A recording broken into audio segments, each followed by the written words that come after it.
Thank you for joining us today. I'm David Huff, the Corporate Relationship Manager at CAS Business School for the Careers team. And thank you for joining us for Curious Careers. Curious Careers is CAS Business School's career-led interview series where we talk to thought leaders, we talk to alumni about their career stories, and we talk to global firms. Today, I have Joe Hull from UK Amazon today to talk about Amazon. Thanks a lot for joining us, Joe. How are you? No problem at all. Yeah, I'm very well, thank you.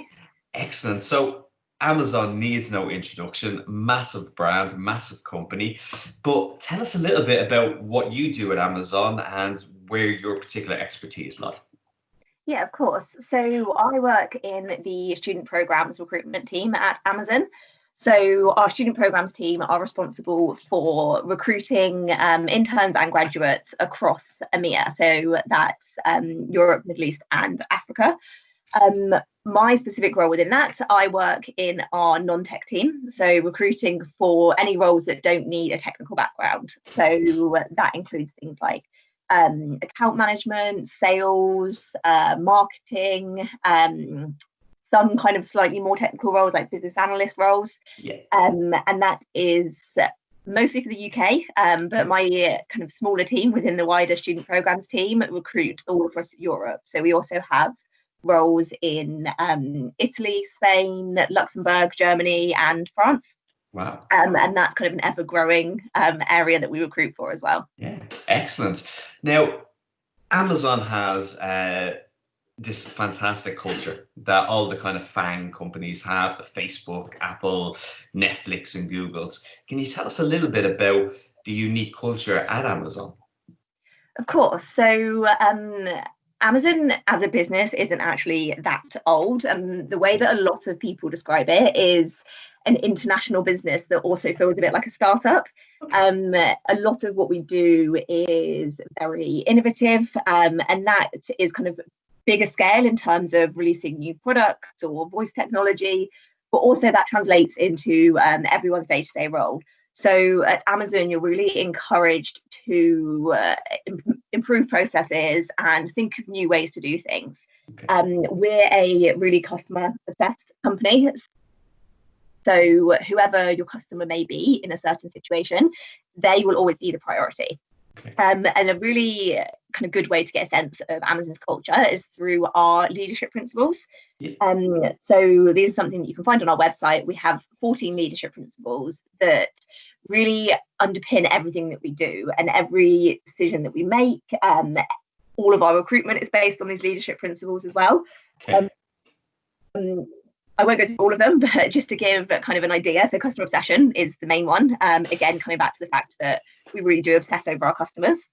But also there are things in there like earned trust in terms of being able to work with different stakeholders. Things like bias. We're a very fast-paced company, as I'm sure you can imagine. So being able to kind of really be adaptable and flexible. And then there are some kind of bigger ones around things like think big in terms of being able to think longer term and think in a very strategic way. Invent and simplify as well, which links back to what I was saying about the kind of innovative nature of the company.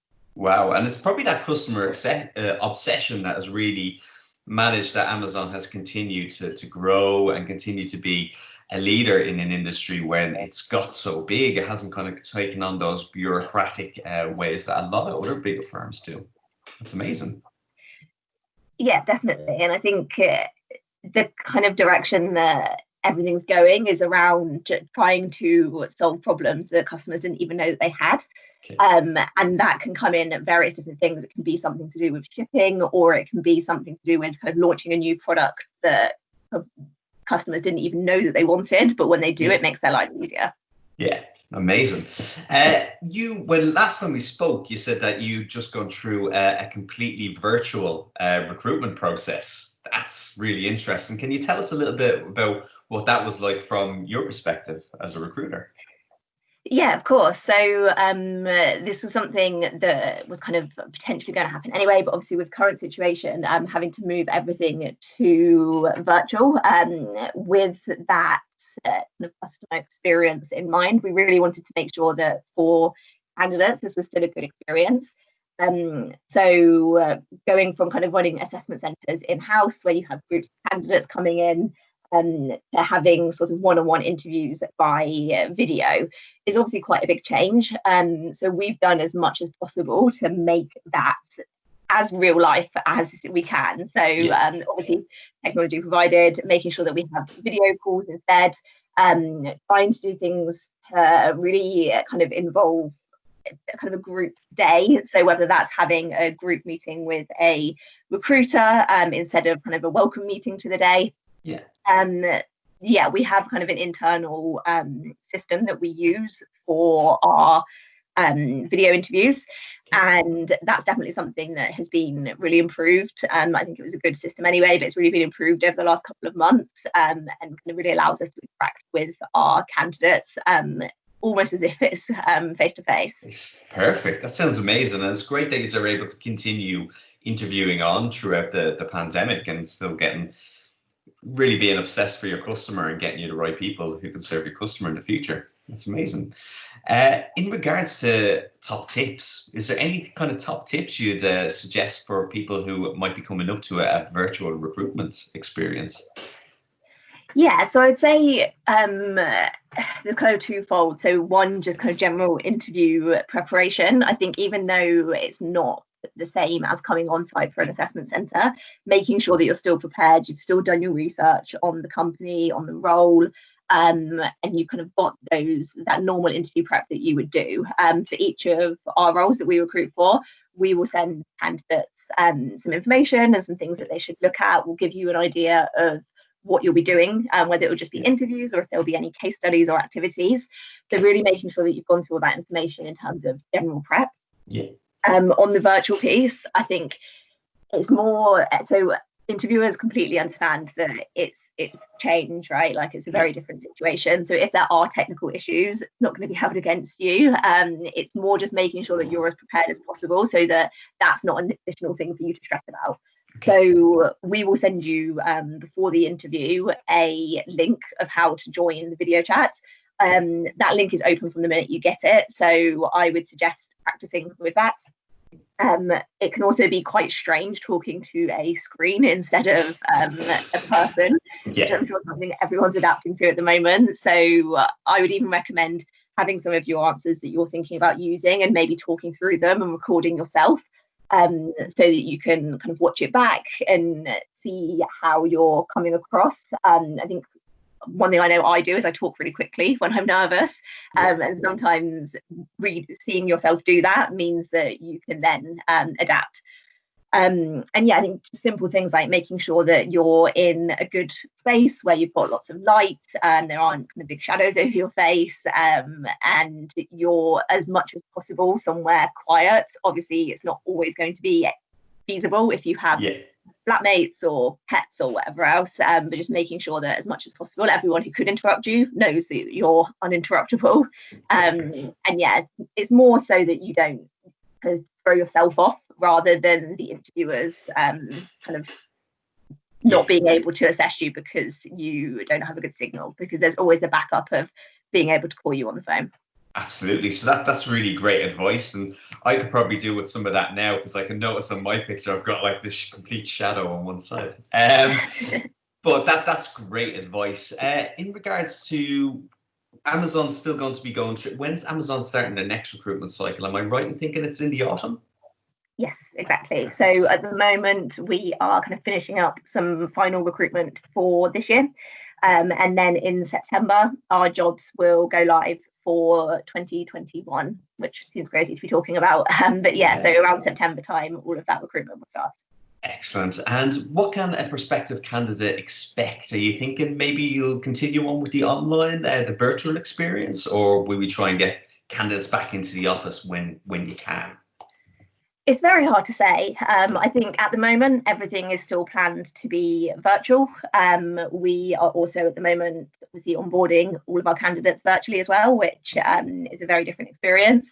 I think as and when different countries are allowed to go back into the office, obviously the employees and the onboarding will return. As for the interviews, it may well be that we stay virtual, provided we get good feedback from this experience, and it's proven to be a good and effective way of working from both our point of view, but also from the candidates. So yeah, I think it's something that we will see what happens as kind of things progress. But it's very likely that we could be using a virtual interview model moving forward.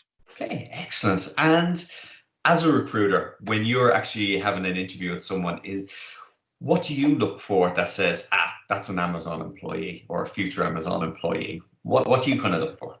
So it really comes down to the leadership principles. So for different roles, there may be set skills that you need. So if, for example, it's a tech role that you're applying to, there may be a coding language that you need to know. Outside of that, we don't require, so if you're applying to one of our non-tech roles, say you're applying to a marketing internship, you don't need to be enrolled in a marketing degree. So you're not restricted by kind of your current experience or what you've studied. It's more around the skills that you're showing. And so, as I mentioned, the leadership principles, they're not something that we just have on our websites and then never think about. We really do live and breathe those. So if you're in an interview, what your interview will be looking for is, are you showing those skills? So are you showing that you've been able to build relationships with different people, that you've been able to kind of think of different ways of approaching problems? Are you kind of quite data driven in terms of dive deep, being one of our leadership principles? So what I would recommend in terms of preparing specifically for an Amazon interview is really having a look at those leadership principles. They each come with a little description of kind of what they mean to us. Thinking about how that then translates into your own experience. So obviously, as an internal graduate, you're not going to have years and years of experience to be able to think of times when you've shown these. But thinking about with what you have done, whether that's a group project at university or a short internship or work experience that you did, or being part of a sports society or whatever other society it might have been, and really thinking about different things that you've done and how you've been able to demonstrate those leadership principles. That's probably the biggest thing that we look for, rather than having had a certain number of months experience with a certain company. It's more about those qualities coming through. Excellent. So for anyone who's interested in Amazon, look at the leadership principles. They're not just on the website. You live and breathe them, really. So that's key. That's really interesting as well.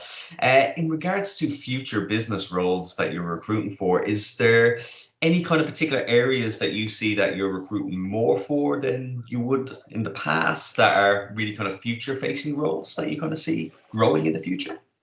Yeah, so I think our business-based roles are really split in, we have quite a few different teams and a few different areas that are recruiting. The biggest bulk of that comes from two different role types and team types. So we have kind of, I guess, externally, there'd be account management type positions where they're working with some of our vendors, and that's something that's continuously growing.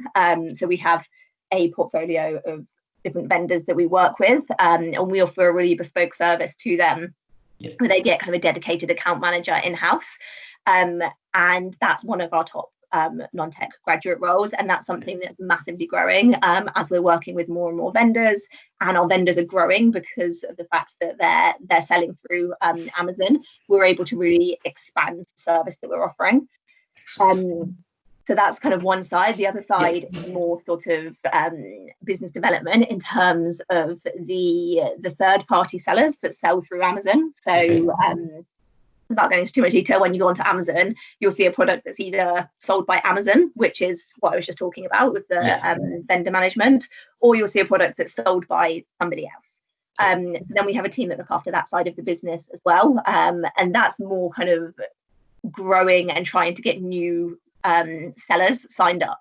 So those are kind of the two main areas that we're growing quite a lot at the moment. But I mean, who knows what's around the corner? There could be a new business launch next year that suddenly needs a lot of graduates. I think that's the really great thing about Amazon, is that there's an endless amount of opportunities. You're not restricted to one role in one team. Say you join one of our graduate roles, and in 2 years' time, a new business launches, and it's something that you're really passionate about and really want to get involved in, you would definitely be encouraged to pursue that. Fantastic. So to wrap up, if you're interested in Amazon, it's an innovative, customer-driven environment. Look at the leadership principles online, and there's continual growth in account management and business development teams. Anything you'd like to add, Joe, before we sign off for today?